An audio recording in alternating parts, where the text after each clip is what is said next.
It's yours. Hi, thank you very much. I appreciate the introduction. In 2008, a weekly open AA speaker meeting was created in Tulare County. For those of you that aren't familiar with the geography here, Tulare County is part of the Central Valley in California. It's largely an agricultural area, much more rural than the metropolitan areas that many of you may live in. In any case, in 2008, we began a new open AA speaker meeting, and the idea was that this open speaker meeting format would afford our speakers an opportunity to spend 40 minutes rather than typically 3 to 5 in a discussion meeting to share their experience. And the hope was that this would allow newcomers in our fellowship the opportunity for identification with those who might help them. This group has attracted, on average, about 100 attendees each week, which is pretty large for our area. Over half of the attendees are in their first year of sobriety, and at least a third of them are residents in local treatment centers. Over the last 12 years, the leaders of this group have encountered many opportunities for growth, and most recently, the COVID-19 pandemic has afforded us some valuable opportunities to learn from and apply several of AA's traditions and concepts, and I hope to tell you just about a few of those. So I'll start with Tradition 5, which tells us that each group has but one primary purpose, to carry its message to the alcoholic who still suffers. From the beginning, we intentionally established relationships with the staff at our local treatment centers. We have a team of greeters, and we even, on our leadership team, have an outreach captain whose responsibility it is to maintain the relationship that we enjoy with the treatment centers. These efforts have proven important over the years in maintaining a safe and friendly environment for newcomers. And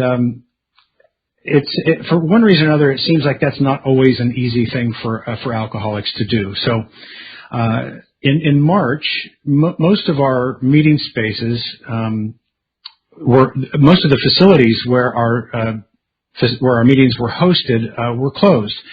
And many of us were urged to shelter in place, especially those in high-risk categories. Now, initially, our group did continue to meet, and in an effort to include those in those high-risk categories who otherwise may not be attending in person, we did establish an account with a technology provider that allowed us to host these meetings, and we did so in a hybrid fashion, meaning that the people who attended locally in person would be able to come and attend the meeting, and we had a device there that allowed us to broadcast the meeting to those who would attend remotely. We only were able to maintain that hybrid format for a couple of weeks before the facility we were using closed. And so what we did is we worked with our central office and to get the word out about the online meeting. And in fact, we were even able to help them to develop an online meeting directory, which has grown substantially since then. One thing we've noticed is that the attendance in our meetings has dropped off significantly. So instead of 100 people, we might get 20 to 25, maybe sometimes 30 or 35. But certainly much less than we had been. And among the easily identified groups of attendees who were not showing up are the people who came from these local treatment centers. And we found out very quickly that they were quarantined to their facilities. And so through the relationships that we enjoyed with the treatment centers, we worked with the staff there to configure technology so that the treatment centers could attend our online meetings. This brings us to a mention of Tradition 9, which tells us that AA as such ought never be organized, but we may create service boards or committees directly responsible to those they serve. Ken did a fantastic job earlier talking about H&I, and following the developments I've been telling you about so far, I was attending a local H&I committee meeting when the question came up, as it did earlier today, about how the H&I committee could continue the work that we did with those who were confined for example, the treatment centers were closed to visitors. And so in that meeting, I mentioned that our group had established the technology, the ability to reach out to those in the treatment center. And so if nothing else, at least we had overcome that barrier, and that would give us the opportunity to at least overcome the technological concerns. It would perhaps just be a matter of simplifying that element of the panels. However, there are some very important policies that drive the H&I committee activities, and for some additional requirements, but we were able to at least simplify, again, those technology elements. So this turns me now to Tradition 4, which says that each group should be autonomous except in matters affecting other groups or AA as a whole. And initially, there were some questions about whether or not what this speaker meeting was doing with the treatment centers was in conflict with the H&I policies. For example, were we having orientation meetings, or did we address approved visitor rosters? But given the established relationships that we had with the treatment centers and the attendance, the long-standing attendance of those at our meetings, those concerns were resolved. I'm going to shift now to Concept 9. Now, Concept 9 takes 6.5 pages, so I'm just going to give you a real brief excerpt. It tells us that good leadership can be here today and gone tomorrow, that furnishing our service structure, that is our group leaders, with able and willing workers has to be a continuous activity, and that we must continually find the right people for our many service tasks. And so in an effort to prepare the candidates who had expressed an interest in serving our meeting, we created a document that defines each elected position, their responsibilities, the terms, the suggested sobriety time. And among the responsibilities for each servant is to train a replacement.